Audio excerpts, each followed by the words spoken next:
नमस्कार मित्रांनो, जय महाराष्ट्र। उद्धव ठाकरेंच्या शिवसेनेसाठी आनंदाची बातमी या ठिकाणी समोर येत आहे। ऑपरेशन टायगर संदर्भात एक नवीन टिस्ट आता या ठिकाणी आलेला आहे। उद्धव ठाकरेंच्या खासदारांनी या ठिकाणी कबूल केले की आम्ही कुठेही गेलो नाही, आम्ही उद्धव ठाकरेंसोबतच आहोत, अशी कबुली या ठिकाणी त्यांनी दिलेली आहे आणि उद्या होणाऱ्या बैठकीला आम्ही हजर राहू असं देखील ते म्हणाले आहे। मित्रांनो, नेमकं काय बातमी सविस्तर जाणून घेऊया। त्या अगोदर तुम्ही जर आपलं राजकीय वादळ यूट्यूब चॅनल सबस्क्राईब केलं नसेल तर चॅनल नक्की सबस्क्राईब करून बेल आयकॉनला प्रेस करा। शिवसेना ठाकरे गटाचे 6 खासदार फुटल्याची बातमी आहे, ज्यामध्ये खासदार संजय देशमुख यांचा देखील समावेश आहे। मात्र त्यांनी आता मोठं विधान केलं आहे। संजय देशमुख यांच्या वक्तव्यामुळे या प्रकरणात मोठा ट्विस्ट आला आहे। असं अजून काहीही घडलेलं नाहीत, आम्ही कोणीकडेही गेलो नाही, असं विधान शिवसेना ठाकरे गटाचे खासदार संजय देशमुख यांनी केलं आहे। आम्ही उद्या होणाऱ्या बैठकीला हजर राहू, त्यामुळे आम्ही ठाकरेंसोबतच आहोत।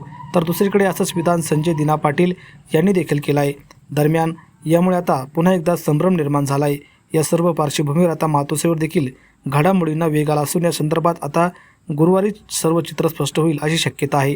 तर मित्रांनो, यावर तुम्हाला काय वाटतं? तुमच्या प्रतिक्रिया कमेंट बॉक्समध्ये नक्की व्यक्त करा। धन्यवाद। जय महाराष्ट्र।